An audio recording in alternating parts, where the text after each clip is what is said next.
इस कार्यक्रम के पुण्यार्चक हैं श्री वर्धमान श्वेतांबर स्थानकवासी जैन श्रावक संघ ट्रस्ट, उपाध्याय प्रवर प्रवीण ऋषि चातुर्मास समिति, महावीर भवन इंदौर।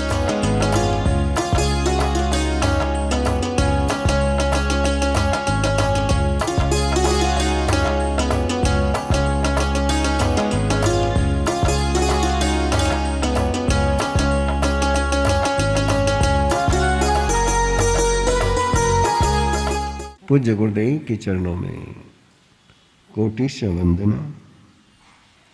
विराजमान स्नेह से तीर्थेश श्री महाराज साहब, विदुषी महाशक्ति वृंद, उपस्थित भव्य आत्माओं, एक शासन का संचालन करना, शासन की स्थापना करना और शासन को बढ़ाते चले जाना।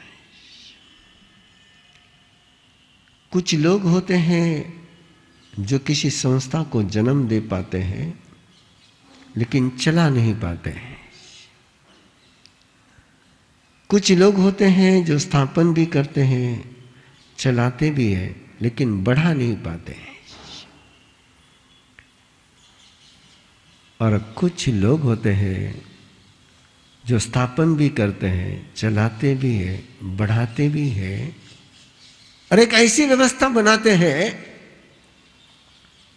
कि वो रहे ना रहे, व्यवस्था चलती रहे।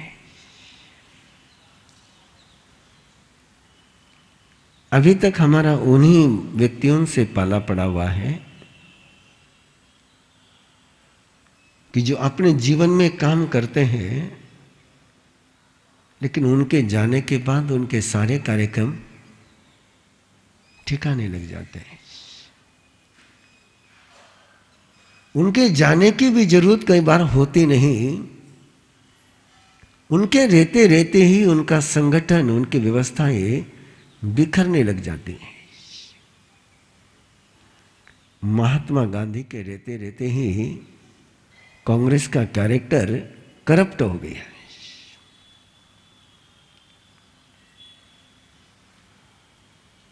कैसे ऐसा शासन बन सकता है?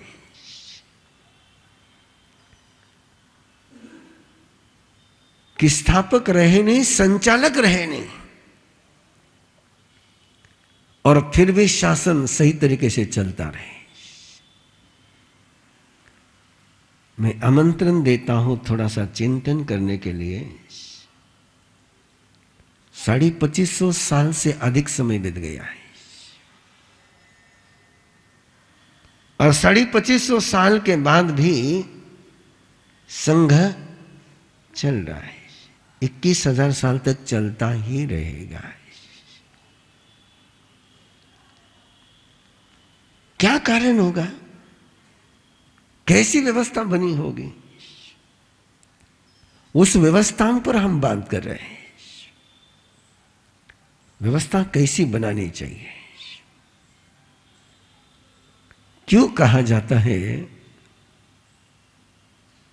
कि तीर्थंकर एक ऐसे सूरज है कि जो कभी अस्त नहीं होते, नास्तम कदाचित उपयासे न राहु गम्य, स्पष्टी करो से सहसा युगपद जगंती, नाम्भो धरो धर निरुद्ध महाप्रभाव, सूर्यातिशायी महिमा से मुनीन्द्र लोके। किस आधार पर कहा जाता है? ये भक्ति की बात जरूर है लेकिन सत्य के साथ है कि आचार्य मानतु भक्त बनने के पहले 5 महाव्रतधारी है और 5 महाव्रत का मीनिंग होता है कि झूठ नहीं बोलना है,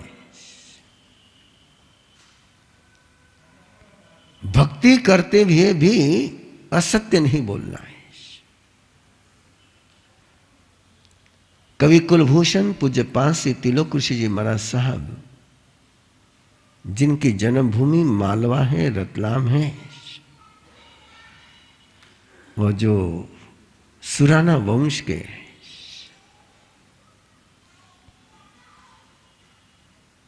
ऋषि परंपरा में, ऋषि संप्रदाय में उनकी दीक्षा एवंता ऋषि महाराज साहब के पास हुई, साधना शुरू हुई। और साधना शुरू होने के बाद अंदर में से काव्य जन्मने लग गया। लेकिन परंपरा में काव्य रचना की मनाही थी। ऋषि परंपरा में गीत गाने की मनाही थी, गीत बनाने की मनाही थी। इसलिए ऋषि परंपरा में जितना भी पद्य साहित्य मिलता है वो सारा कवि कुलभूषण पूज्यपाद से तिलोक ऋषि महाराज के बाद का मिलता है। अंदर से काव्य जन्मने लग गया और परंपरा का बंधन है कि काव्य की रचना कर सकते, गीत नहीं गा सकते। जो समय आप गाते हो, गुरु के पास पहुंचे, अवंता ऋषि महाराज साहब के पास पहुंचे और निवेदन किया कि मेरे अंदर तो, बोले क्यों मनाए, गीत क्यों नहीं बनाने, कविता क्यों नहीं बनानी। तो अवंता ऋषि महाराज साहब ने फरमाया कि जब भी कविता बनती है तो अतिशयोक्ति होती है। बात कैसी कही जाती है? बढ़ा चढ़ा करके कही जाती है। और आप देख सकते हो कि आज के जितने भी भजन बनते हैं उनका सत्य के साथ संबंध कितना, सिद्धांत के साथ संबंध कितना है। और सिद्धांत के विरुद्ध काव्य बनेगा, सत्य के खिलाफ काव्य बनेगा तो महाभारत खंडित हो जाएगा। इसलिए काव्य रचना नहीं करनी है। और तिलोक ऋषि जी महाराज साहब ने गुरुदेव से निवेदन किया, यदि सत्य की पालना करते हुए, सत्य व्रत को अखंड रखते हुए काव्य रचना की जाए तो बोले उसकी मना नहीं है। मना किसकी है? कि काव्य रचना में झूठ नहीं आना चाहिए। और बहुत गौरव के साथ कहा जा सकता है 70,000 काव्य की रचना करी। कितने? 70,000। और 70,000 काव्य की रचना करी है केवल 20 साल के अंदर।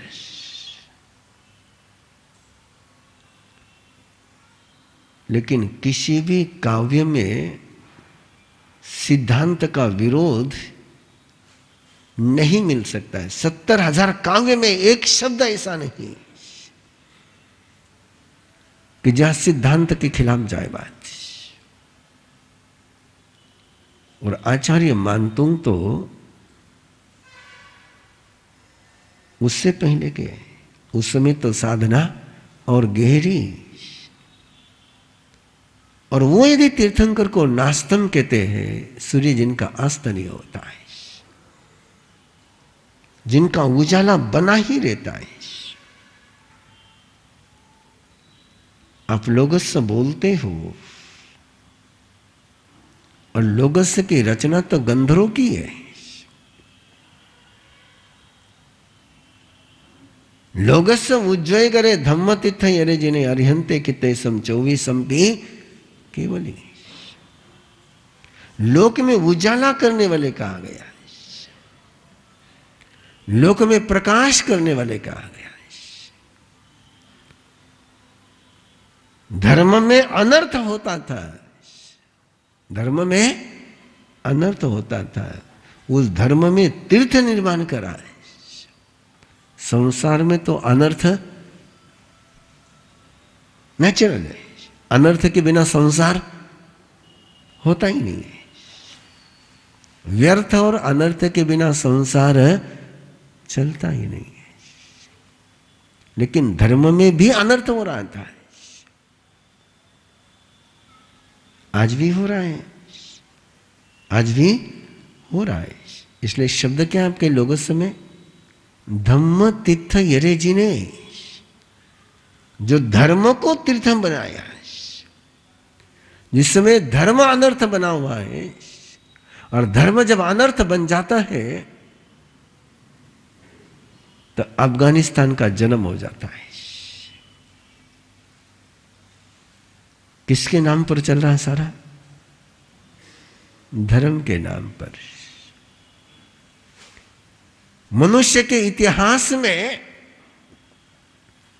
राज सत्ता के लिए युद्ध कम हुए हैं, धर्म के नाम पर युद्ध ज्यादा हुए हैं। क्यों? कि धर्म क्या बना था? अनर्थ बना था। इस अनर्थ की कहानियां मैं आपको पर्युषण पर्व में सुनाऊंगा।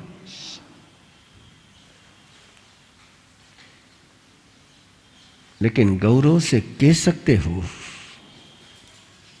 शान से कह सकते हो, नजर से नजर मिलाकर के कह सकते हो कि दुनिया में एकमेव धर्म है कि जिसने आज तक धर्म के नाम से कोई युद्ध नहीं किया है। एक भी युद्ध नहीं किया है। दूर के इतिहास की बात आपके पास क्यों लाऊं? आप अपने स्वाधीन भारत का 75 साल का इतिहास उठा करके देख लीजिए, 75 ईयर का इतिहास उठा करके देख लीजिए। एक जैन धर्म के अलावा ऐसा कोई धर्म नहीं बचा कि जिसके कारण से देश में दंगा नहीं हुआ।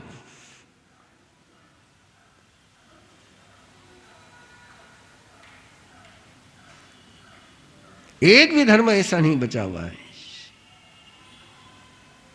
एक जैन धर्म को छोड़ करके एक भी धर्म आपके ज्ञात इतिहास में ऐसा नहीं है कि जिसके कारण से युद्ध नहीं हुआ हो, दंगा नहीं हुआ हो, दंगा फसाद नहीं हुई हो। एक में वो धर्म बचा है, वो जैन धर्म है। जैन धर्म के नाम से किसी के इतिहास के पन्नों पर कोई दंगा है ही नहीं। और किसी धर्म का कोई फेस्टिवल आ जाए तो पूरे प्रशासन की नींद हराम हो जाती है। ताजिया आ जाए कि गणेश उत्सव आ जाए कि और कुछ आ जाए, पुलिस डिपार्टमेंट की नींद हराम हो जाती है। लेकिन पर्युषण पर्व आ जाए,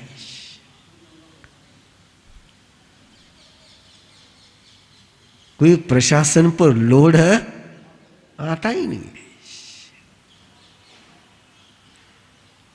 एक भी धर्म का उत्सव ऐसा नहीं है कि जिस पर प्रशासन पर लोड नहीं आए।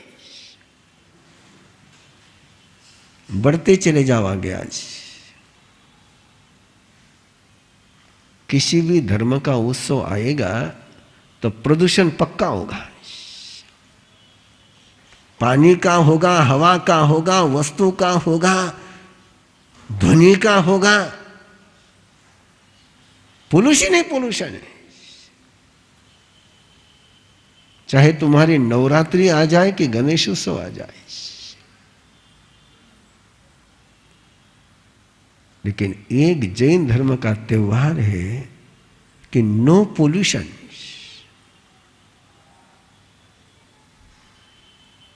प्रदूषण है ही नहीं। No DJ, no DJ. और बताइए किस धर्म का त्योहार बिना डीजे का होता है? नो आतिशबाजी। और बताइए कौन से धर्म का त्योहार बिना आतिशबाजी का होता है? No collection. ये तो आपको अनुभव अच्छी तरह से है। कोई भी फेस्टिवल आएगा तो सबसे पहले टैक्स तो आपको ही देना पड़ता है। लेकिन एक पर्युषण पर्व है टैक्स फ्री। आपने कभी सुना है कि पर्यूषण परिवहन ट्रैफिक जाम हो गया। और आपने कभी सुना है कि किसी का कोई फेस्टिवल आ जाए और ट्रैफिक जाम ना हो? अरे छोटा भी फेस्टिवल होगा तो ट्रैफिक तो जाम होगा ही होगा। ऐसा एकांत हितकारी से के गंत ही अधम माहू, ऐसा एकांत हितकारी धर्म देना और शासन देना है। और ऐसा देना कि राजा चला जाए तो भी राज्य चलता रहे।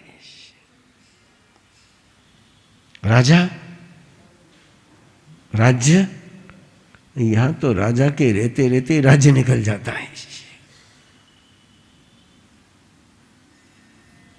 ये शासन कथा को समझोगे तो जीवन में बहुत बदलाव आ सकते हैं, व्यवस्था में बहुत परिवर्तन आ सकते हैं। क्या व्यवस्था निर्माण करी, क्या व्यवस्था को दिगंत व्यापी बनाया। केवल संघ स्थापना करके छोड़ा नहीं, तत्संग को वर्धमान करते रहे। और केवल वर्धमान ही नहीं किया तो सुरक्षित भी किया। और ऐसा सुरक्षित किया जितने साइक्लोन जैन शासन ने झेले हैं, जितना जुलूम, जितना कत्ले आम जैनेतर लोगों ने जैनियों का किया है, इतिहास के पन्नों में वो दर्ज है। श्री वर्धमान श्वेतांबर स्थानकवासी जैन श्रावक संघ ट्रस्ट, उपाध्याय प्रवर प्रवीण ऋषि चातुर्मा समिति, महावीर भवन इंदौर।